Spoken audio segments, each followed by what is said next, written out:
It's a bear tooth. It's been a pleasure to have you, my brother, back here again. I mean, we've had some adventures here, and that this symbol of our connection to the land, to the animals, and our future.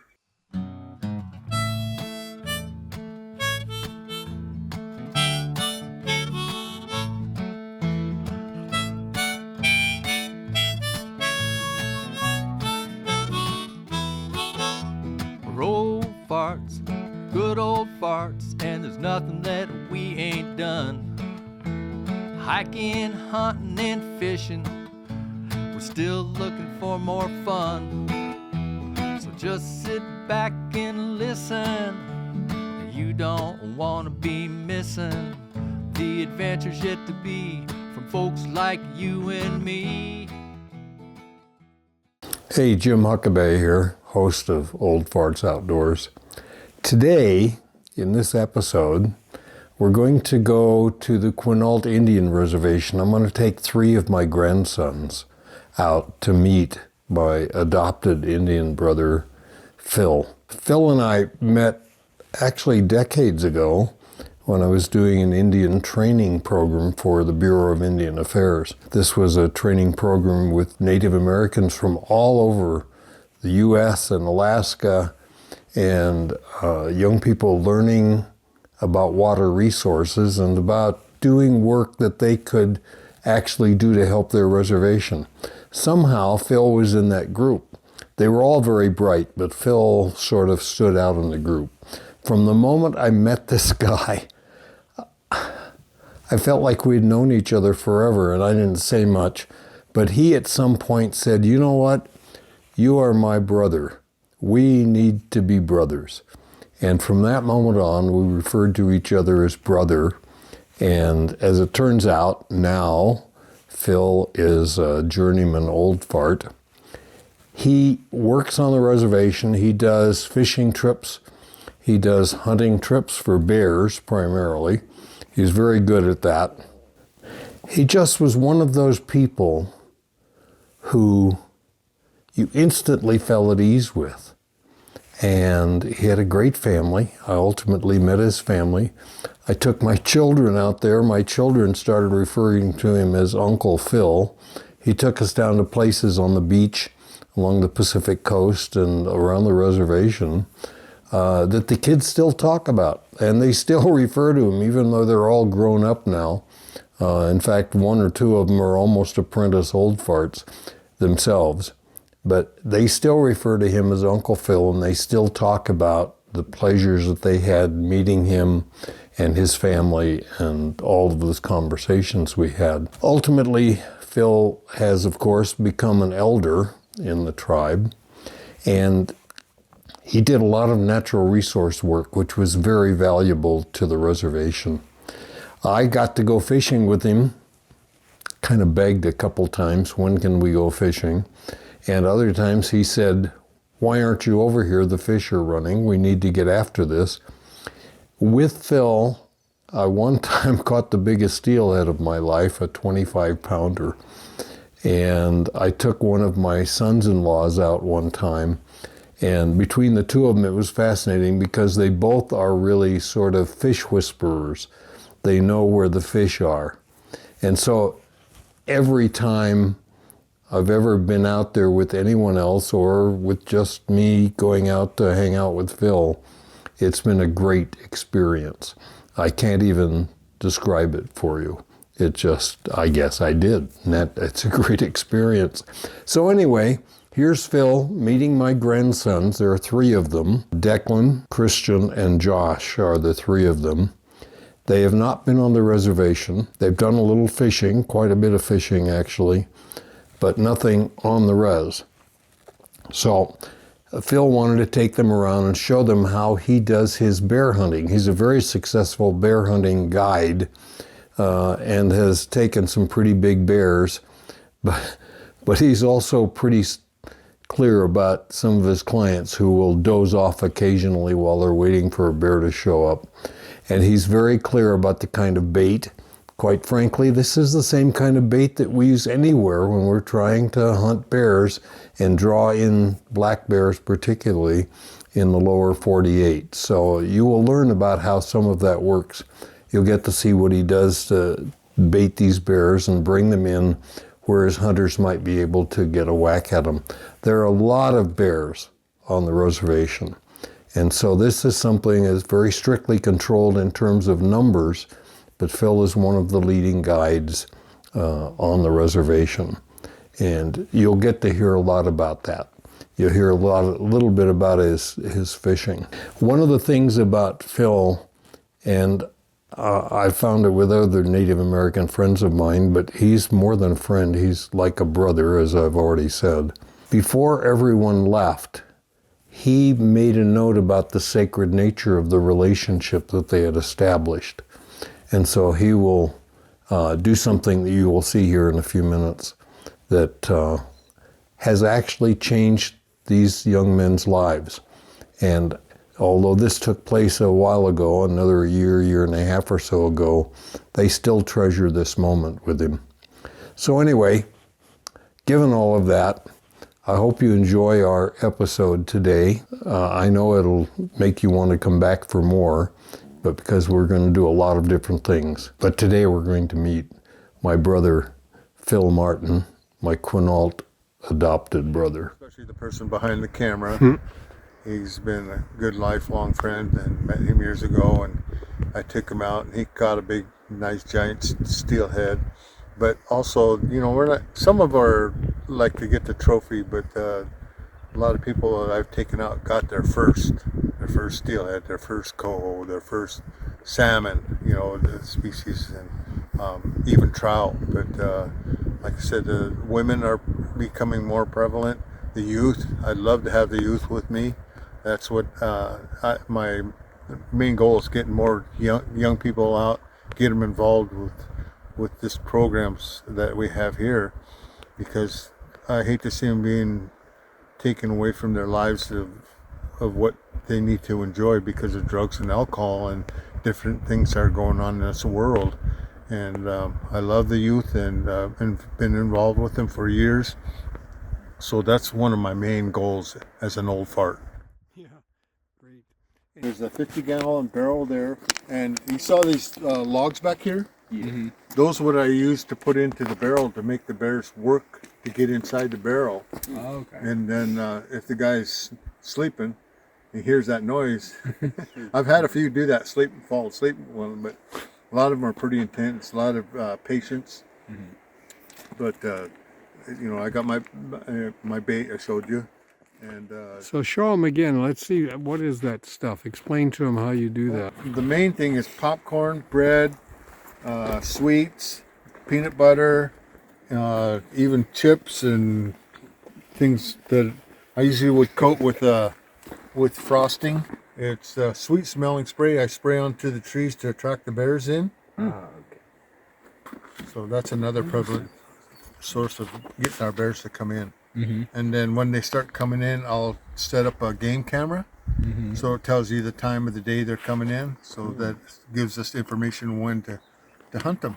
Oh, cool. And most of my hunts are in the afternoon. Okay. But I'll switch out sometimes in the morning.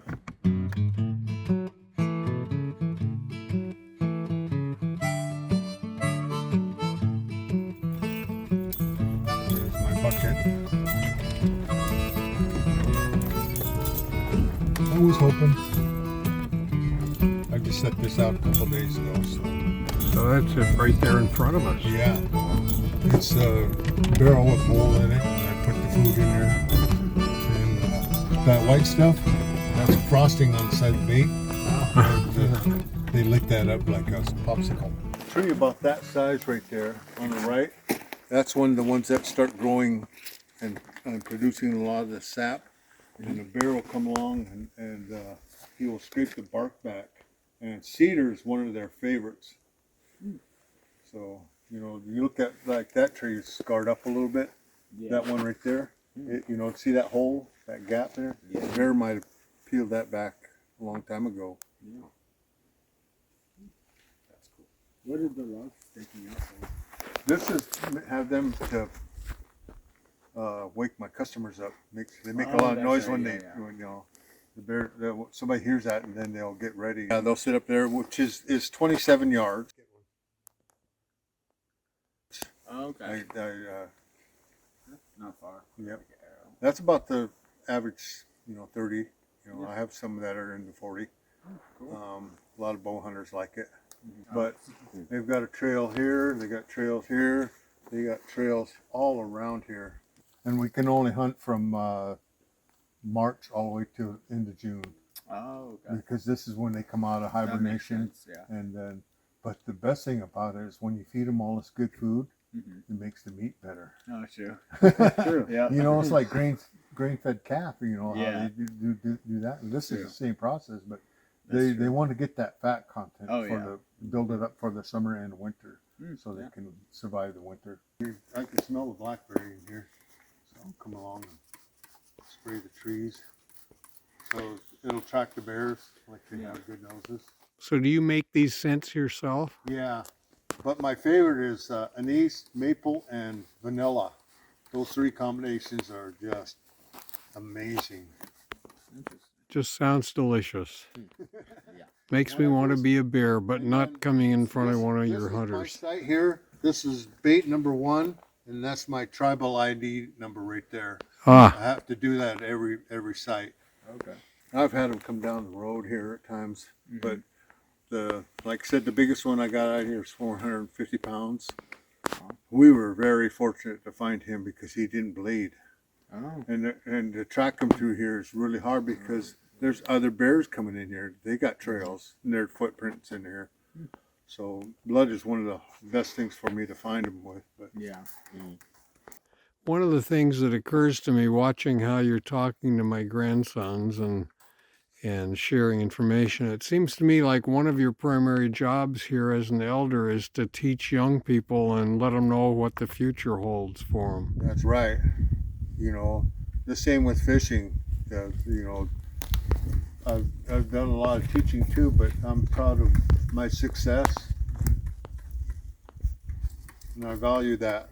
Another thing that we do in kind of cultural history is we peel the bark on the cedar trees. We'll only take a strip off of a tree so it'll survive. And we use the bark for baskets, hats. You work it enough, it becomes real pliable, like wool. Right. A lot of times we'll make headbands with it. Hats. I mean, you can make almost anything out of it. Here's one of our sockeye. Wow. You're gonna take home. Cool. This is one of the best eaten fish in the world, I believe. Here, very delicious, very nutritious, very oily. They're very unique in our system here, so you'll be taking that home. Cool. Also, you'll be taking some razor clams home too. These I dug myself and cleaned myself and vacuum sealed them. So very, very delicious. Awesome. So That's awesome. you'll have some nutrients from my part of the country. So I'm not sure if you guys are going to like these or not, but they're a little It'll be worth the different. try. It'll be worth the try. Okay, Christian, I give you a symbol of taking part of me home with you, and you got to see what I did today, fishing and being a bear guide. So it's been an honor for me to meet you, young men, and I hope that you have a good endeavor in the rest of your life, and make sure it's positive. I'm a very positive person. I've met a lot of people and enjoy people. I don't care what color. We're all people. So as a symbol for me being with me today, I allow you to take the bear claw home. Declan, you too. That's the same process. I'm glad you got to come out and play in my playground and enjoy what I do, and I hope that it makes a special case for your rest of your life too. And also you too, Josh. You can make a necklace out of it, whatever you want. But when you do make a necklace, drill a hole in the side. So if you drill it like this way, it'll poke you in the chest. Yeah, right. So or you could still do that. You could add it to your cross. So you'd have to have it real solid to make a hole in here. I would drill it through here, a little hole, so you can make a necklace. Or drill it from the side if you want. It won't really hurt anything. That's really cool. So, and Jim, I Yes, also sir. want to give you a special prize. It's a bear tooth. It's Oh, been a wow. pleasure to have you, my brother, back here again. We've had some adventures here, and that this symbol of our connection to the land, to the animals, and our future.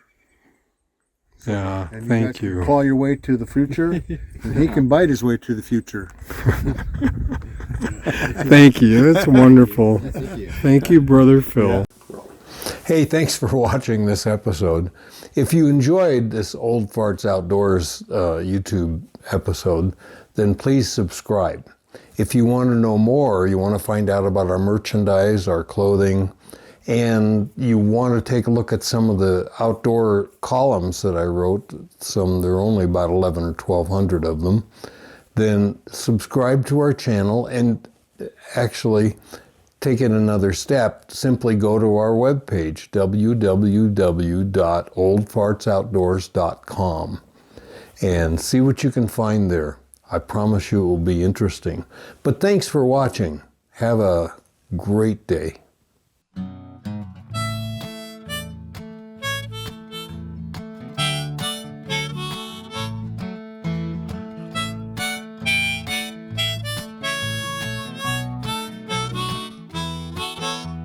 We're old farts, good old farts, and there's nothing that we ain't done. Hiking, hunting, and fishing, we're still looking for more fun. So just sit back and listen. You don't want to be missing the adventures yet to be from folks like you and me. We've been up and down the trail a time or two. Now we wanna share these stories with you. We might be old, our wisdom's good as gold, so here are just a few. Yeah, we're old farts, good old farts, nothing that we ain't done. Hiking, hunting, and fishing, and we're still looking for more fun. I guess we ain't quite done.